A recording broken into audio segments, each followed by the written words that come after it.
Welcome, everybody, to Morally Abhorrent. I am Mike Ryan Ruiz. I am joined by a smiling Chris Wittyngham. Happy to see you, my friend. No, we're all kind of wearing this, and it's been a terrible couple of days for all of our friends who have been blessed enough to know Grant Wall. So I appreciate you taking the time out to talk about this semifinal that was, really disappointing. We said entering this matchup, you're going to have to kill Argentina. They're the Mick Cronins. You're going to have to kill Croatia. They're the Mick Cronins of this tournament.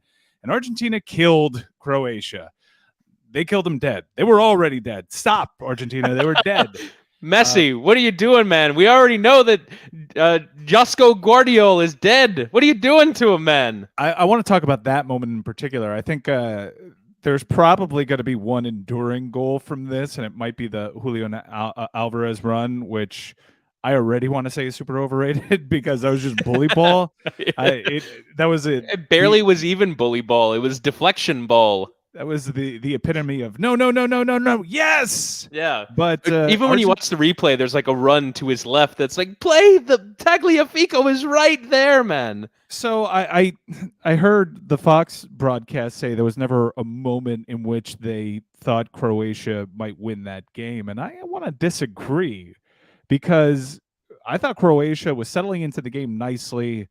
Their star players looked like they had shown up for it. Really good efforts early on from Kovacic in particular, or Kovacic, depending on your pronunciation. That was a little bothersome. Luka Modric showed up too, especially in defense. I don't know where he found that motor. He was kind of like respawning all over the pitch early on. But it was almost as if this Croatian team, which we wondered aloud, how do they have the legs for this? Maximize those legs. Then they get caught napping on that counter, which was, it reminded me, and I'm not twisting the knife here, it reminded me some of the Kai Havertz Champions League winning goal, in which it came out of nowhere. It was a counter that was born out of midfield, quick play from Mason Mount over to Kai Havertz. Before you know it, they're on the board, and it happens at a time in which Croatia was probably playing their best stretch of soccer throughout this game, and then they were done for after that. But for me, the headline here is Lionel Messi. Please try to put in your own words what we've witnessed thus far and in this semifinal. Yeah, I think in this semifinal, I actually don't think he had his best game up until that late assist for Alvarez's third. But we've talked earlier in this tournament about his issues from the penalty spot, puts those to rest, at least in that moment. We'll see if that kind of comes up again. I know what a take that was, Witty. Yeah, sensational. Fired into the top corner when that's been a concern for him. And it really been a concern at this tournament. A lot of low into a corner, a lot of savable height. But and you can see when you go for the corner, sometimes what Harry Kane did against France happens, where it goes flying into the stand. But that was a sensational take from Lionel Messi. So it's sort of like, it would have been the defining moment of the game were it not for the third. But the defining characteristic of this World Cup, I think, is Argentina sensational in there's an expression that coaches use. It's called re and rest organization. So when you have the ball, you have the ability to defend any situation based off the way that you're organized. So Argentina are sort of relentlessly organized in rest when they have the ball so that they don't give up tons of chances. And then they use that sort of defensive ability to try and create moments for Messi. And Messi sort of walks around and walks around and walks around. And I actually somewhat get Chris Cody's criticism of him, where it's like, he doesn't seem like he's enjoying this very much. He doesn't seem like he's working very hard, but he's conserving energy for these big moments in the game. And then that moment happens where it springs into life during that 10-minute flurry when they get 2 goals, and then he springs into life to provide the assist for that third goal. And I think that moment encapsulates one of the bigger arguments, in my view, that happens in the United States, where there's so much conversation about athleticism and so much conversation of if our best athletes played soccer. You hear that expression all the time. But that third...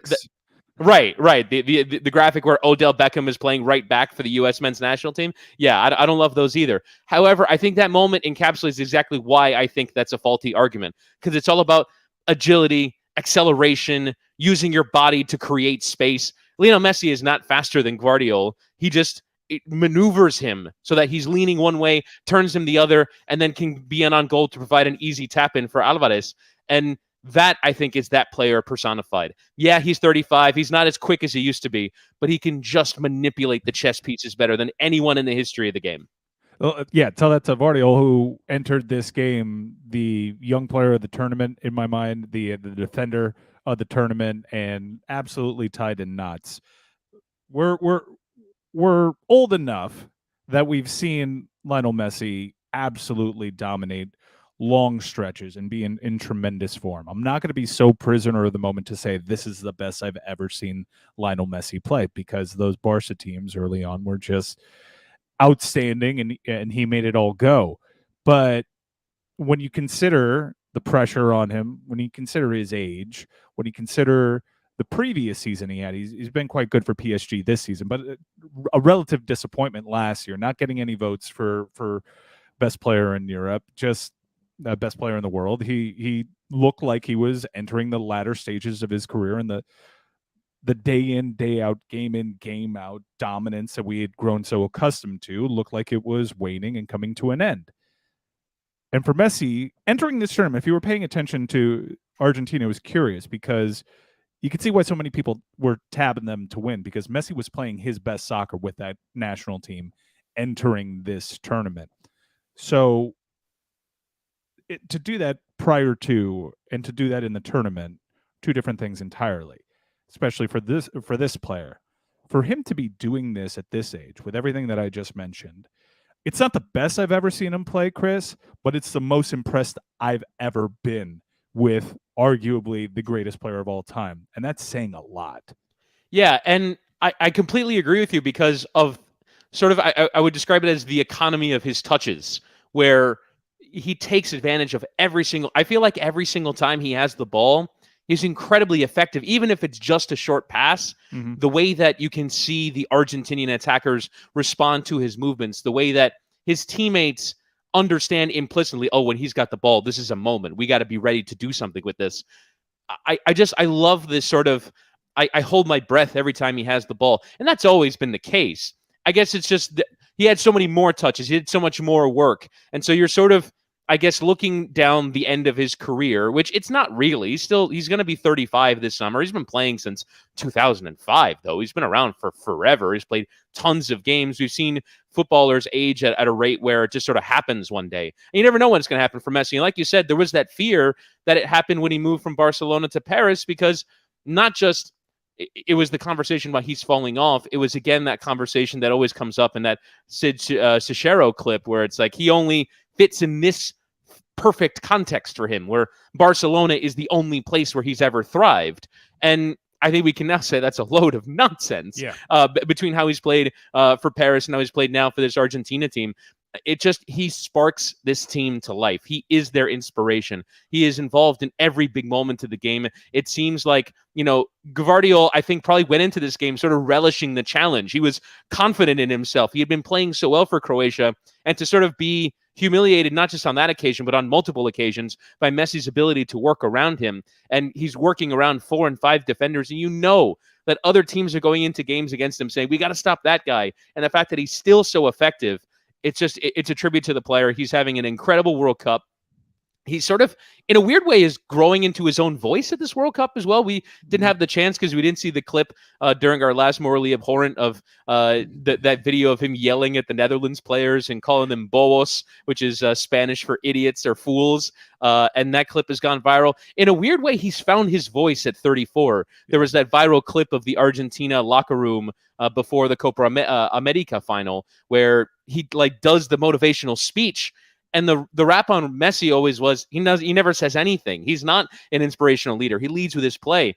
He's found his voice at 33 or 34. It's kind of a remarkable arc for this player. And now he's one game away from winning the trophy that might end the GOAT argument, will certainly change his reputation in Argentina from the guy who left us very young and has sort of been half-heartedly Argentinian to now the hero that I think a lot of people talk about him now as, but that only further cements himself as having had a better career than Maradona, and certainly having had one of the greatest careers in the history of the game. The decision to put Julian Alvarez in the starting 11 very early on, kind of a very reactionary move, but when you suffer one of the biggest upsets in World Cup history, I can understand why you might panic a little bit. This is a player that we wondered aloud, is he ready for this moment? A couple games in, hard to argue. And I know Lautaro had the moment in which he can hang his World Cup experience on nailing the pen to send him through to the semis, but this was the right call. Ultimately, it's hard to argue with the results. They look like a different team. Yeah, he gets 2 today after scoring against Poland and scoring against Australia in earlier games. To me, the thing that sets him apart, obviously, he demonstrated his abilities to make that run into the area for the second, and the first was just the pure raw power and natural athleticism of a 22-year-old man in sort of his peak physical form, just bullying his way from the halfway line all the way. A 38-year-old father of 3 playing FIFA at 2 a.m. Right, exactly. That is a specifically FIFA run. Right. That's like putting who would sort of be like I guess our favorite Miami soccer player is Poku. Yeah. You could grab him from like a FIFA game. Just somebody would like have a Poku reference here. I'm morally abhorrent. But either way, like who is sort of the player that's most associated with like 96 pace and 99 power? Whoever that player is, stick him up front in your FIFA team and just charge at the other team and watch as the other players get out of the way. That's basically what that goal was. And you know, he demonstrates it and sort of has the composure to finish after 2 deflections on his path. But also, I don't know if he handled that well, but also it's a really cool moment for him. We've been crediting Croatia's defense for 2 World Cup tournaments now. That was shambolic. That was really bad. That was... You know, the first one was too, by the way. The first one that leads to the penalty, where it's just a simple route one ball over the top in between the 2 center backs. Like that can't happen in a World Cup semifinal. And Witty, I saw that there was some conjecture on Twitter, people arguing whether or not that was a just penalty. That's a clear as day penalty for me. How? Like I don't understand how you can make an argument. I thought it was a red because the double jeopardy was yellow. As Yeah. a card-carrying member of the goalkeepers union, obviously you have to reward Argentina for the threatening run that they made in there, the great ball delivery, that leg out. While I don't necessarily think it was intentional, it stops a walk-in goal at that point. You got to reward Argentina for spreading the defense so thin and putting Croatia's goalkeeper in that situation. I understand the argument. It's like, what do you want the goalkeeper to do? He has equal rights to the ball. But I'm sorry, sometimes your defense puts you in a really tough situation, and that contact's unavoidable. We see this all the time when great dribblers take the ball into the box, and they just clip their foot on someone dragging their back leg. That's why you sign these all-world talents and can get players off balance like that. There is a place in the game for rewarding great build-ups to an eventual goal. You don't necessarily have to have the finish. Sometimes you can have everything but, and then the referee will reward you with a penalty. And I thought this was one of those instances. Not a red for me, but not even intentional for me, honestly. But a tried and true pen. No debate from us. Yeah, and I think it's important that, like, just because a lot of people think that fouls have to have intent, they don't. If you come out, and like you said, he does have a right to go for it, but that is the case in a lot of areas of the pitch. And when you don't get there, it's a foul. And the reason why I thought it was a red was because the double jeopardy rules are, if it's sort of a last man tackle, you don't get a red unless you make an attempt to play the ball. And I just don't think that Livakovic makes much of an attempt to play the ball. Well, that's another thing. Card-carrying members of the goalkeeper union were not the most fleet of foot out there. I think he was going for the ball. Right. I do think that was an honest attempt at the ball. It's just, it's not what he does well. That's fair. I mean, that's fair. Yeah, I just think, like, when you take out so much of the player, but he got pulled out so far. Understood. But I mean, either way, I thought it was a nailed on penalty. But again, it just sort of comes from his natural ability. To me, though, to get back to Alvarez as a player, the thing that I think that he does better than Martinez in particular is essentially allows Messi to walk. Right, like. You don't necessarily just pick an Argentina team for who are the best players. Let's play the best soccer. It's how does this all work against Messi's particular skill set? And I think, for example, if you think of PSG, I think the reason why there was a fit issue there was because you have Messi who walks, you have Mbappe who walks, and you have Neymar who does a little bit of running, but it's not a lot of. It's not the right structure around Messi. I actually think that this year they've kind of figured it out a little bit more, thus allowing Messi to thrive.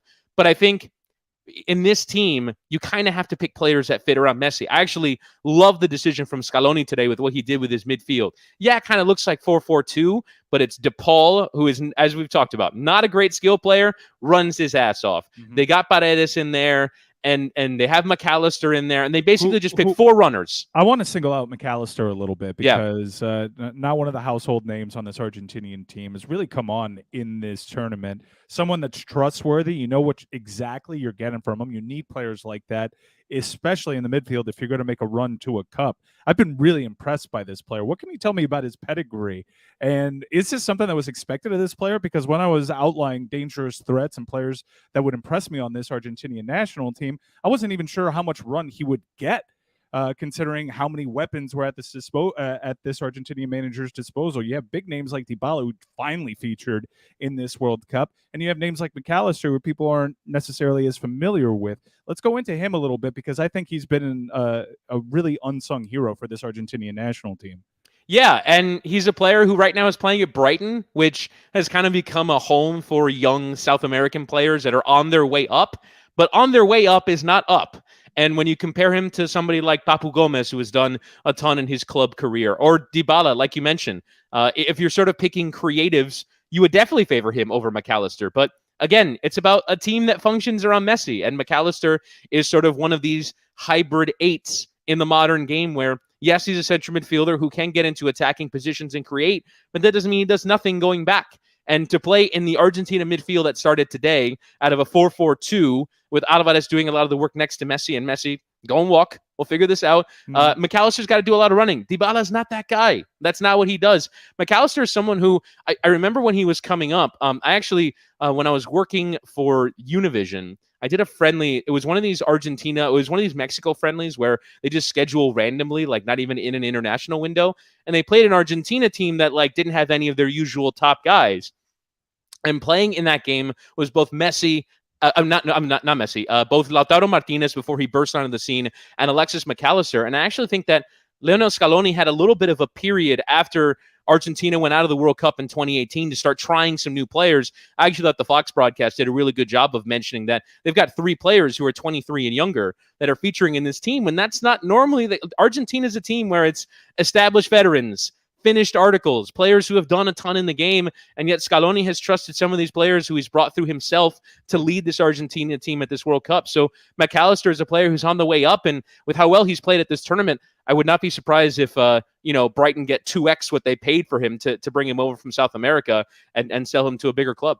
You and I have been fairly opinionated on Scaloni and haven't been impressed with him up until this point. And this is where I'm starting to see it. And I have to apologize. Maybe I was wrong about the manager because there was a clear and obvious game plan here.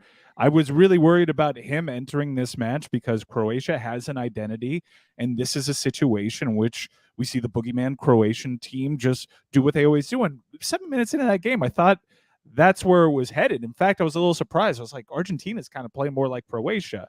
And Croatia's really going at Argentina. And it seemed to be tactical because they knew there was some sort of weakness there centrally if they got back in the counter. And they were trying it all night. You saw them crack a little bit on the left side. Sosa, I didn't think necessarily had a good game today. You highlighted their fullbacks as if you're going to attack somebody, that's probably the weak link. And while they had their success running at the flanks, really most of the damage was done in the middle part of the field today. So credit to Scaloni's tactics and his staff in being able to highlight what he saw on film and actually put it out there on the pitch. This was a perfect starting 11 for this opponent in retrospect. Manager certainly making me eat some of my own words right now. Yeah, and the interesting thing is that, we'll talk about Morocco later. They have a game against France, and they've been brilliant defensively at this tournament. But I think this Argentina team is the best defensive team at the tournament. Yeah. And if you look at the chances that they've given away, they've barely given away anything. They prioritize their ability to defend, even though they have a ton of the ball. They use the ball to sort of keep it, and their shape is always right when things transition. And even today, Croatia, I thought they were able to move through the thirds pretty well. But once they got in the final third, they just didn't create very much. And that, I think, is down to a shortage of great attacking players. And for as good as that midfield is, they've never been a tremendous creative midfield, right? Modric, Kovacic, and Brozovic. That's a lot of hard working. That's a lot of distribution from deep areas. That's a lot of carrying. But Luka Modric is not exactly that player who gets into the final third and breaks the whole game open. No, he'll pick the people out from the midfield that do that. That can do that, right? Yeah. And so, like, I think Croatia are a brilliant midfield team, but they got into good areas, like you mentioned before that first goal that Argentina scores. I also thought that they were playing pretty well. I don't think that they were bossed up until that point, and then they just kind of gave away 2 cheap ones, which is not how I thought this game was going to go. But I think Argentina, they're a really well organized and set up team, and you have to give the manager credit for that. I thought that he probably overreacted early on in the tournament and has probably made a few too many personnel changes. But once you're here, you can't really have too much of a go at anything because they're in the World Cup final, and that's his job. I think he should have had a little bit more patience with Lautaro, and that's not just because I bet on him to have Golden Boot. I just think that there's a dynamic there with Messi, the 2-man game that they play so well, and we even saw glimpses of that, and were robbed of one of their combinations for a goal with a bad VAR review against Saudi Arabia. But look, it's working. Alvarez gives them a different type of energy, maybe a better press up top, and if the goal is for everybody else to do the running and Messi to conserve his energy, and if the end result is Messi having arguably one of his greatest moments in any kind of shirt, hard to argue with the tactics employed and the lineup selections. I'll eat my words a little bit. So mad respect to Argentina. Let's do our postmortem on Croatia. We mentioned that we thought that they started the game out a little good. Anytime Kovacic looks that lively with the ball at his feet, it's usually bad news for the other team. And he was looking really spry, really dangerous with the ball at his feet. He was really strong, really fast, and just all the great aspects of his game. I don't know if that was tactical from Argentina to let him have a run. I don't know why you would do that because he's threatening. However, he did miss some opportunities in distribution. Not a massive strength of his game. The strength of his game is his strength with the ball at his feet, being able to run through guys. And defensively, this was one of those times where they put Perisic up top trying to get goals. They don't have, with Mandzukic being gone, they don't have that singular go-to person up top like a lot of teams right now. The search for a striker, I think, has to continue for Croatia, where I thought that this was the twilight of them. They're starting to bring some young players along. If they continue this identity, and I know their manager's been there for a long time, and that may be his twilight as manager, but it's not uncommon for nations to keep certain styles. Italy played a certain way for 40 goddamn years. So it's very possible that they keep this cohesion as they sunset Luka Modric and even the manager. Where do they go from here? I'm not exactly writing them off because I was spectacularly wrong about them in this tournament because I thought this was a time they'd fizzle out in the group stages. I even liked Canada, and for 5 minutes, I was feeling really good about myself until they were played off the pitch. What do you project for this Croatian team going forward, as their best player is probably going to be hanging them up internationally, even though he's been non-committal? Yeah, I mean, maybe he can make another Euros. I guess that's the difference between European players and American players, is that you have 2-year cycles, you don't have 4-year cycles. So, I mean, if he continues to play as well as he has for Real Madrid, I mean, if you remember, it was 3 years ago that he was linked with a move to DC United because it seemed like his career was ending, and I think he owned a coffee shop in our nation's capital or something like that. And people have been, calling for the end of his career for a long time, but 37 is crazy. To me, the thing with Croatia is you see sometimes with these smaller nations, and I mean small in terms of population. We've only got a population of around 4 million. Who brings through that next generation? Countries like Uruguay, I think, are the model. They built their strength on, Godin at the back, Suarez and Cavani up top. And it seems like they found some heir apparents to those two positions. So they can carry on. They've actually developed in other areas. And so I think that Croatia right now have a model that's going to change. That for me is the thing that Uruguay can keep it going because the style will be roughly the same. The thing that Modric allows them to do is play through the middle. And yeah, they've got Kovacic and they've got Brozovic, who plays at a pretty high level in Europe as well. But Modric is the thing that makes them special. And if he's not there anymore, then I wonder what is the thing that will make them special, right? That will allow them to really step up and be a team that can get to a freaking World Cup semifinal. I mean, I do think we should say this achievement is unreal for a country like Croatia.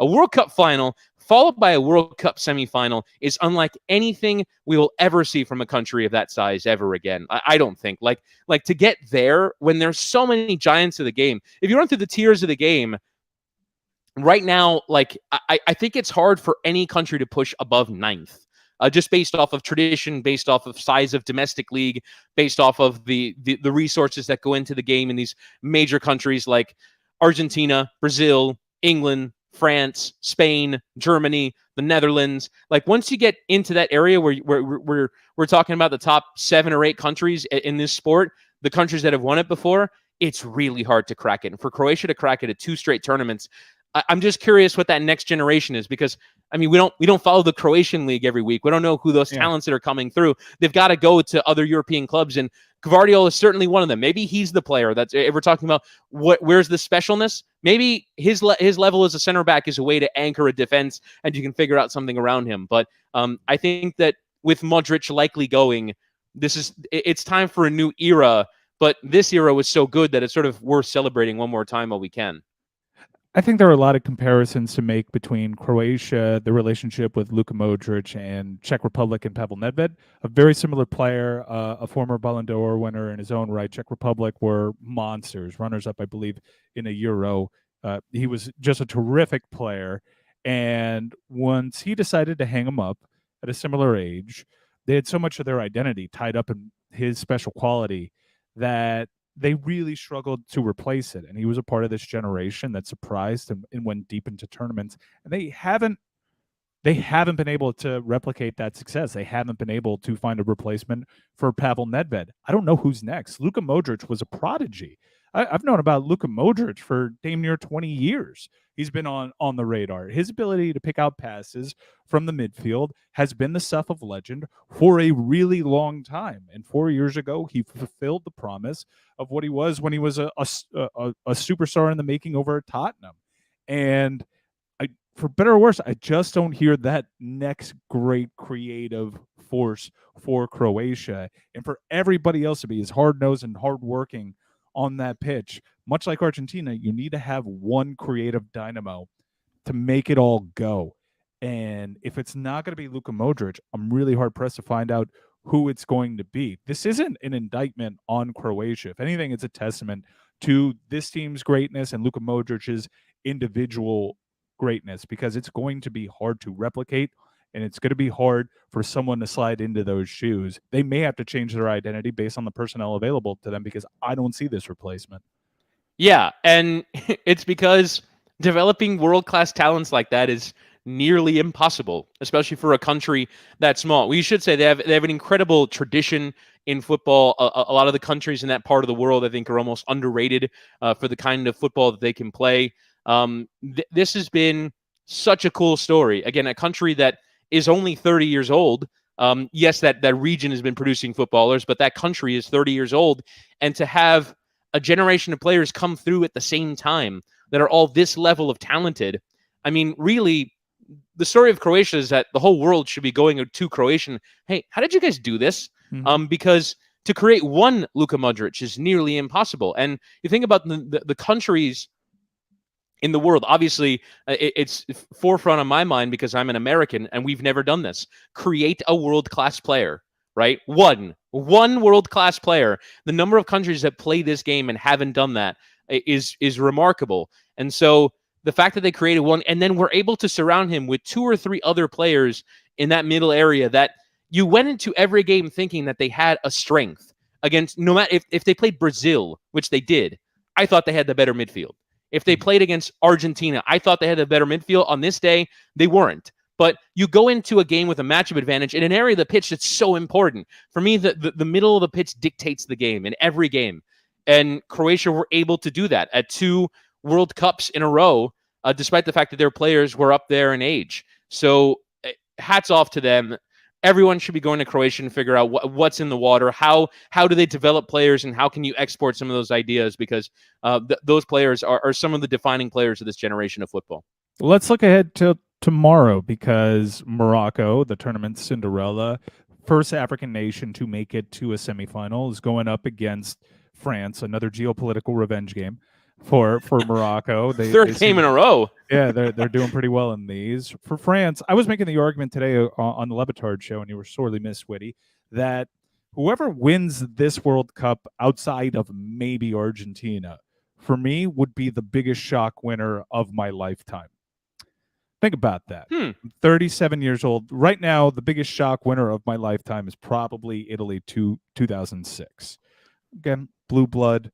I mean, it wasn't like people weren't picking Italy to win that. They were in a very difficult group in 2006, and the tournament was in Germany, and Germany surprised. But by the time that Italy had gotten into that semifinal against Germany, they had barely beaten Australia. This was an older team, long in their tooth, and it was just a surprise. For me, even if France defends their title, this incarnation of France would be the most shocking champion of my lifetime, just because of all the injuries they've had to overcome to find themselves here. And when you consider what they've been through just to get to this moment, Morocco on the surface doesn't seem like that tall of an obstacle to clear. However, you peel back the layers and you realize, following that 3-0 defeat at the hands of the United States, this Moroccan team on form has been almost as good as anybody on the planet. What do you expect tomorrow? You're right, though, about Morocco. You wonder, like, based off of what happened today to Croatia, if these underdogs have maybe gone for one game too far. And that would be my concern for Morocco, especially when you consider their injury situation. They could go into the semifinal without their entire back four. Yeah. Roman Saiz was stretchered off at the end of the quarterfinal. Then they have another player who's nursing, I believe, a quad injury. Their left back is a doubt. Hakim Ziyech is actually a doubt, believe it or not. I can't imagine he'll be kept out of this game. There's been illness going through the French camp too, and yeah, I mean, boo-hoo. I understand these are immense players for Morocco, but you're not going to see any tears or sympathy from the French side. That's had as treacherous a path to this World Cup with regards to fitness as anybody I can remember. Yeah, I mean, France are thankfully a footballing nation where you lose a Karim Benzema and you replace him with a Olivier Giroud. You lose a Paul Pogba and you replace him with an Aurelien Tchouameni. Like there's depth in this French team that has allowed them to get to this point. But I think my guess is that it's been a game too far for Morocco. I know that's a fairly easy thing to say going against a French team of this quality. You're right, though, in terms of framing it as a genuine surprise for France, not just because of the injuries, but because of sort of the history that's stacked against them. Repeat winners of this competition, not easy. Last one 6 years ago. Yeah, and maintaining that level of motivation, not easy when you lose talent like that. And honestly, the way that they go about it, like a player like Antoine Griezmann has done so much in the game, that does so much work in that midfield. Normally, that's the disease of me stuff that you lose when you win a World Cup, is players are a little less willing to run as hard. We didn't get to do a show following that French performance against England, but my main takeaway is this is the best I've ever seen Griezmann play. Yeah. And remember, this is a player who, at the start of the club season, was on loan from Atletico Madrid and was basically contractually limited to 30 minutes a game because he was on loan, and Atletico had this clause in the contract where if he hits a certain number of minutes, then they have to pay more. And Atletico did not want to pay that amount of money, so they basically relegated him to be a 30-minute sub. And the fact that basically he was doing that for most of the club season and yet is still playing this well when he's asked to do something that is fairly Herculean, right? That for me is why I have that take. It's because I've seen him be just incredible goal scorer at times and really in form. But what has been needed from him with all the injuries that they've had, they needed him to turn himself into something that he has never been reputed to be. And he is basically their number 10, pulling all the strings. The kit number is not doing him justice right now. In terms of distribution, there's been Messi and everybody else. But in that tier 2, I think Griezmann's leading the way. Yeah, and you have to remember what they're missing from the last World Cup. It's basically their entire midfield. Pogba, who was the distributor, Kanté, who was the destroyer, and oddly enough, Blaise Matuidi, who was the player who allowed the whole thing to work. He was their 11th man, and while certainly France had better players in that World Cup than Matt Tweedy, as was eventually proved after the World Cup. He made the whole thing work. But Griezmann and Rabiot have been tasked with filling all of these roles. And these are two players that did not come into the World Cup in great form or came in as terribly heralded. And yet they have done immaculate jobs for France. And to your point, France survived a bit, I thought, in the England game. I thought England were a bit unlucky to not get that second. Certainly Harry Kane from the penalty spot, skying one. Saka played really well in that second half. Hard disagree.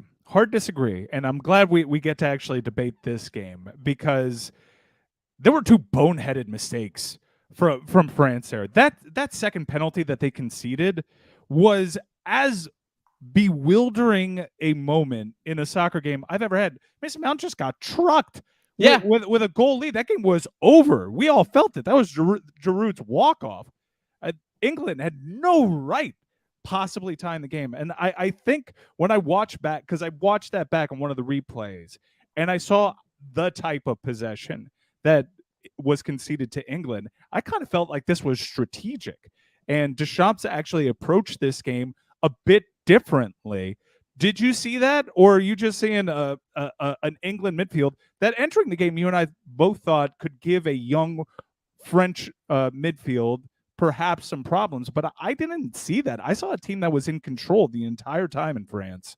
That's fair. And I think that is something that you would do. I must admit, on Saturday afternoon, that game did not have my full attention. But from what I saw towards the latter stages of that second half, I thought that England were going into the game. But like you said, it was always going to be a fairly Herculean effort, because England don't have that player or players that pull teams apart like that. And they took one of them off in Saka, who I thought had a good second half. You bring a player on like Grealish, but England is not really designed to do that. They're not really designed as a team to pull apart teams and great teams like France are in a low block like that. They were always going to struggle. And like you say, that was a lifeline that was offered by a boneheaded decision by multiple people. One, Hernandez for putting his shoulder on the back of Mason Mount, and the referee, who was standing right there and insisted on not giving that as a penalty. The officiating, well, I think super overstated by the English, and a little bit of paling in comparison to Portugal's levels of crybabiness. I don't even get what they were getting at. Yeah. With their huge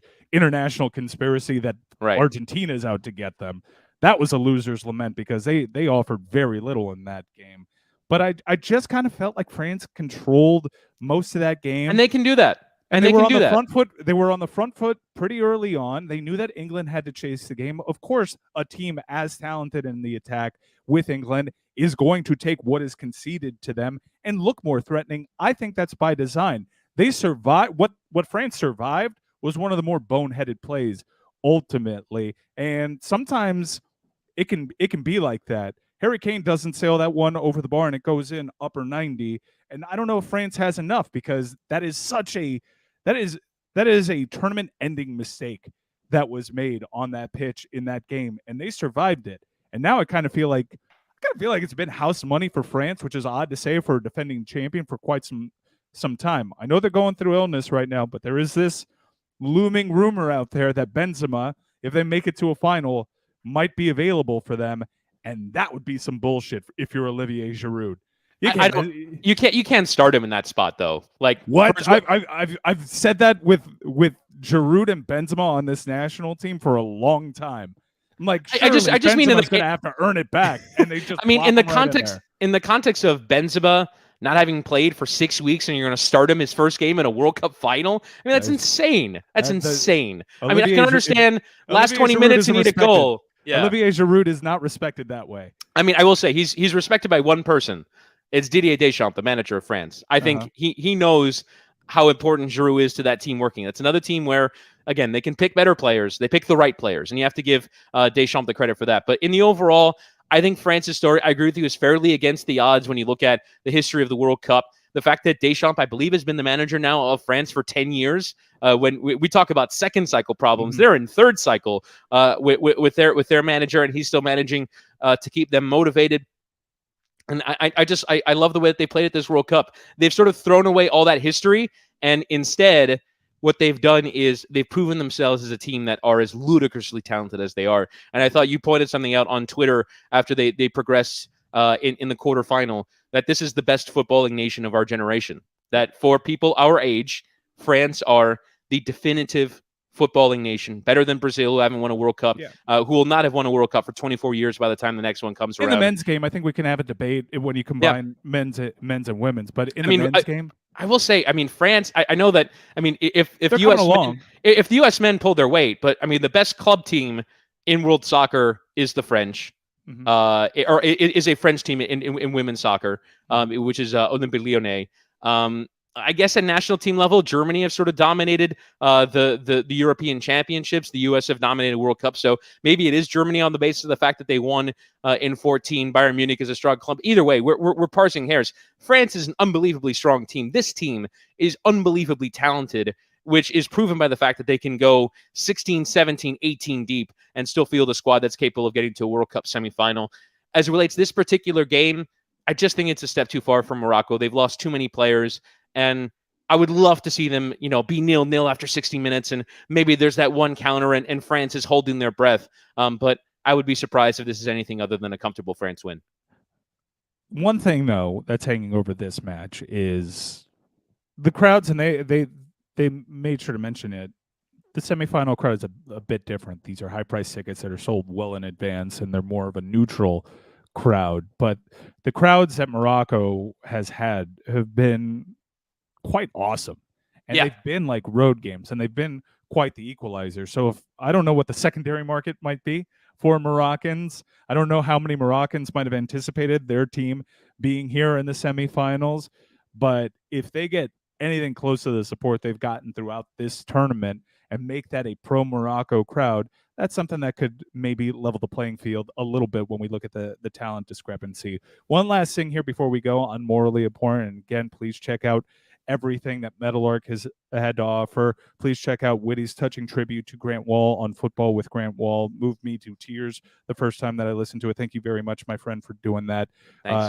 Prime Video has good rivals. If you want to continue to support some of Grant Wall's lasting work, hugely important to that project was Grant Wall. It flatly doesn't get made without Grant's hard work. He was all over that documentary. So please, if you're just learning about Grant because he was in the news, just want to support our friend Witty here in some of the work that he's done. That stuff is still out there. Read the Beckham Experiment. Revisit some of his articles. He's a legend. So please check that stuff out. But before we go, I want to talk one U.S. soccer story. Since we last spoke, we broke down the rumors that Greg Berhalter was entering contract negotiations.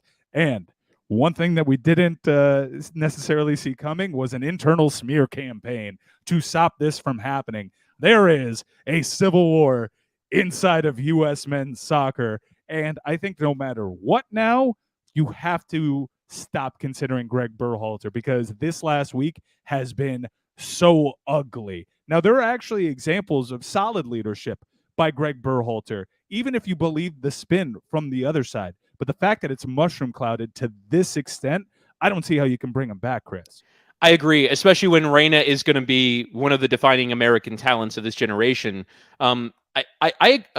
He handled, I think, based off of what we've heard, everything correctly up until the point where he went to a leadership conference and told a room full of people about it.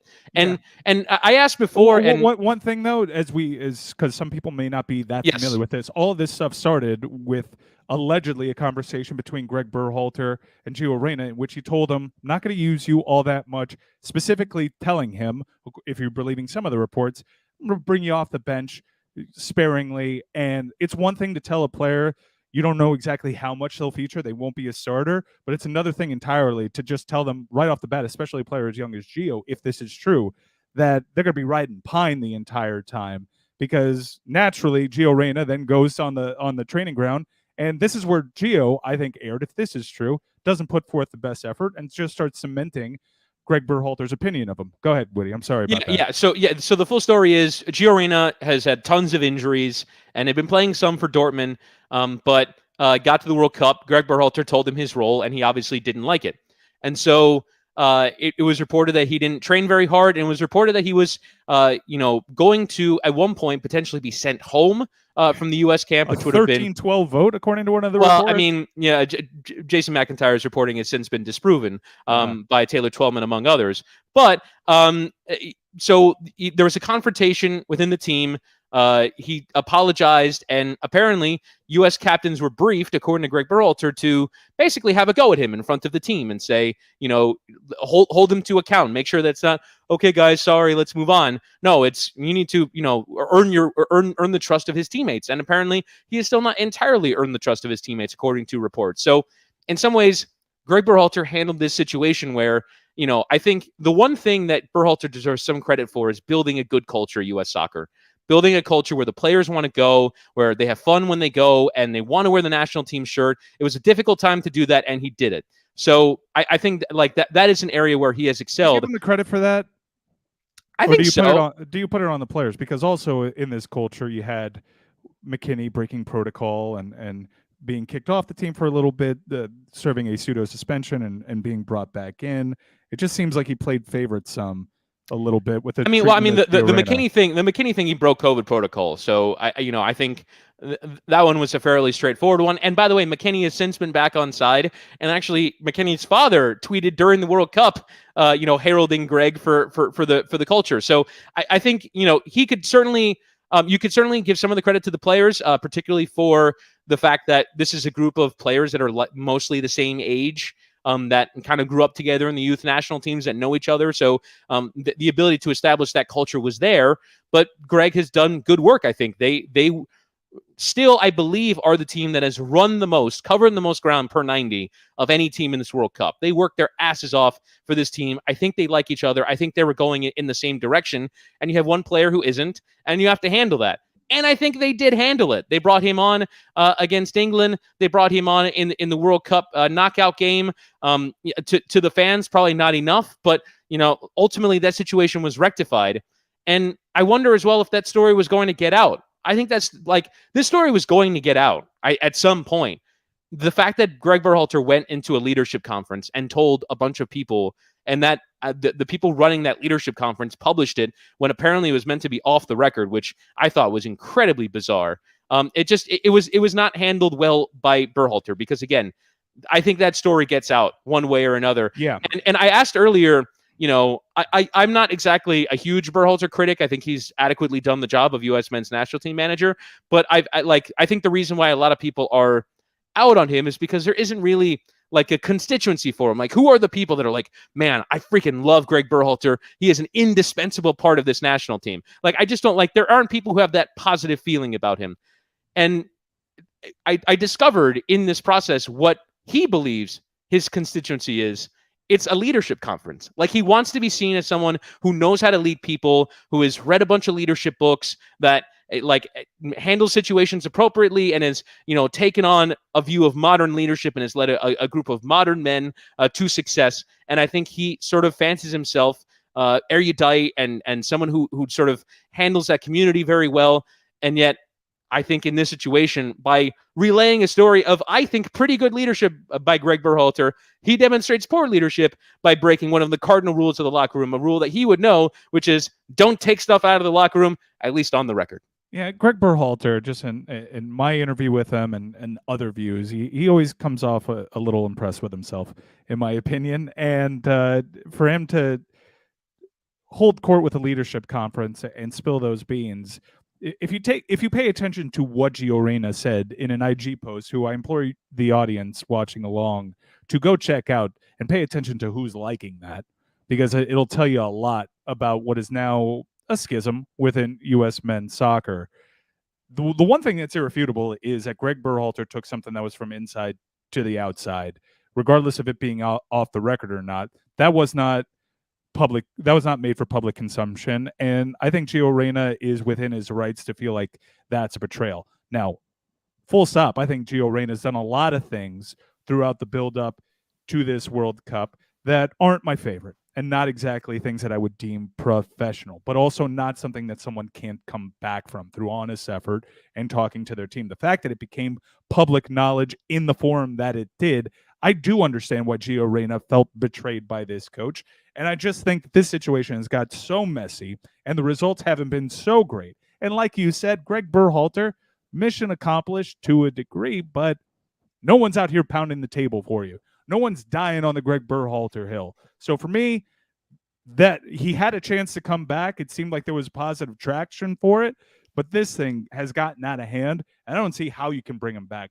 That being said, nothing that U.S. soccer would do in this situation would surprise me. And that's an even bigger indictment on U.S. soccer. Yeah, I think that, the people there, I think, like the work that he has done. That's something that I spoke to Grant about in our last few podcasts together.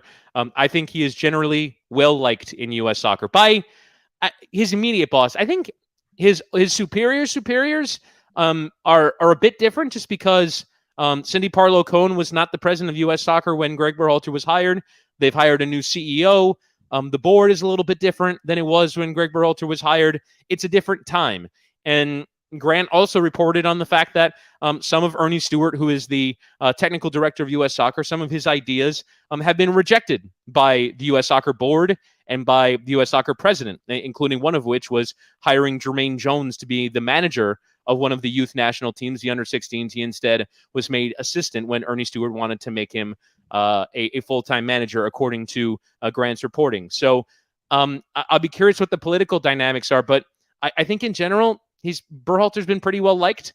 I don't know what like the big name hire would be. To me, it would be Jesse Marsch.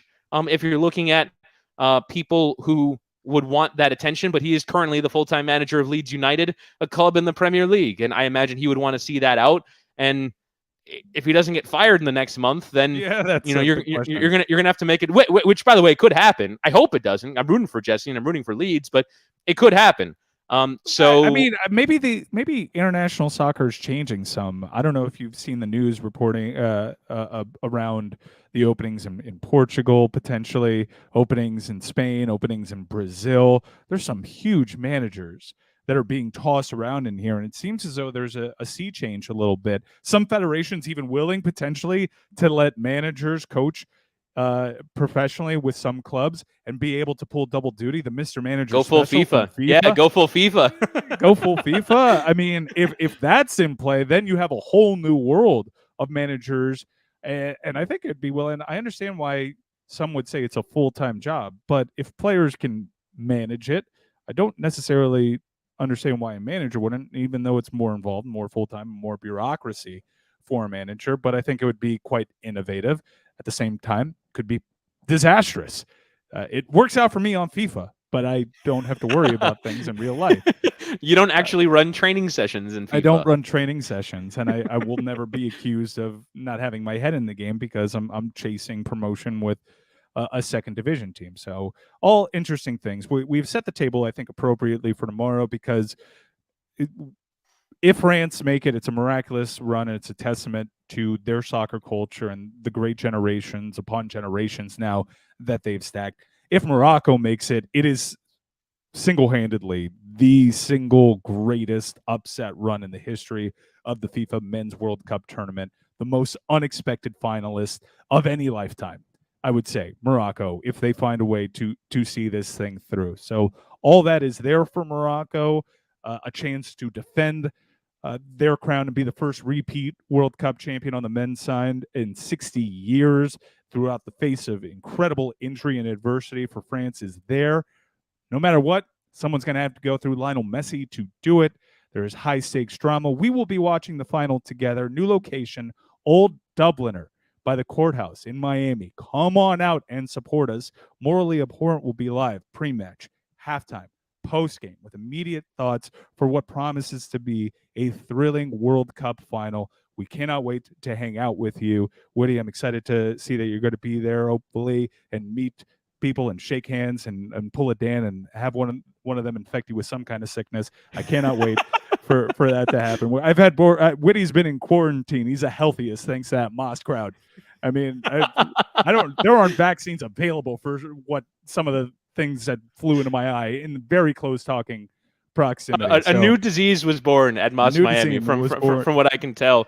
Before we sign off, I do want to thank you for your beautiful words on the Levitard show, Jessica and Dan and everyone in public who has said nice things about my friend Grant Wall. And it's been a pretty rough couple days. I really enjoyed watching the soccer today. I really enjoy what John Skipper said in the statement that we put out, which was, if we could let's all, before every World Cup game, wish that we were watching it with Grant. He would have loved today. And I just want to thank everyone again. I've gotten so many messages from so many parts of the world, from our Le Batard family, from my personal friends and family. I want to thank everyone for how they've reached out, and just want to thank everyone. Stay strong, Witty. We'll see you tomorrow on Morally Abhorrent. We won't see you on the main show for a little bit longer. Take all the time that you need, bud. Thank you for doing this. I've really enjoyed doing this throughout the time, and I hope you've enjoyed the getaway. Talk to you tomorrow, my friend. Thank you, everybody on the YouTube. Sorry, we haven't made it as an interactive. We hope to be better tomorrow, but I'm just catching up with my buddy Witty here. So forgive the self-indulgence, and also some of the comments were just rotten. Listen better. All right, we'll talk to you tomorrow. Thank you, everybody. Take care.